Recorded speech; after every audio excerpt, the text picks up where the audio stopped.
Si Jay, humingi ka sa akin kahit ano. Pastor, pera. Okay? Ayoko. Hingi pa. Cellphone, Pastor. Ayoko. Hingi pa. Sapatos. Ayoko. Hingi pa. Alam ko na, Pastor. Salamin. Wala po pumatak. Ayoko din. Hingi pa.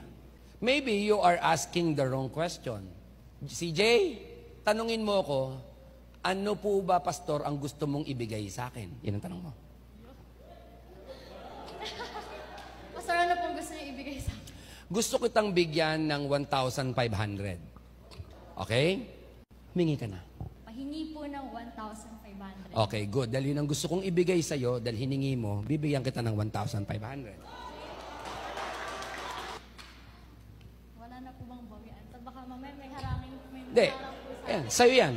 Kasi bakit? Kasi ang gusto kong ibigay sa'yo, 1,500. Dahil inalam mo sa akin kung ano ang gusto kong ibigay sa'yo, at yun ang hiningi mo sa akin, yun ang bibigay ko sa'yo. Ang tawag doon, prayer. Thank you, CJ. Sa'yo na yan. Nakita nyo? Si Lord ito hinihingi mo asawa ang gusto palang ibigay sa'yo ni Lord, boyfriend. Hinihingi mo kotse. Ang gusto ibigay sa'yo ni Lord, e-bike Pray ka na pray, kotse. Kahit mag-ikot ka, hindi ka bibigyan ni Lord. Bakit? Hindi nang gusto niya.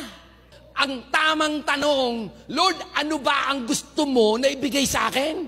Sasagot ba siya? Yes, kasi tama yung tanong mo.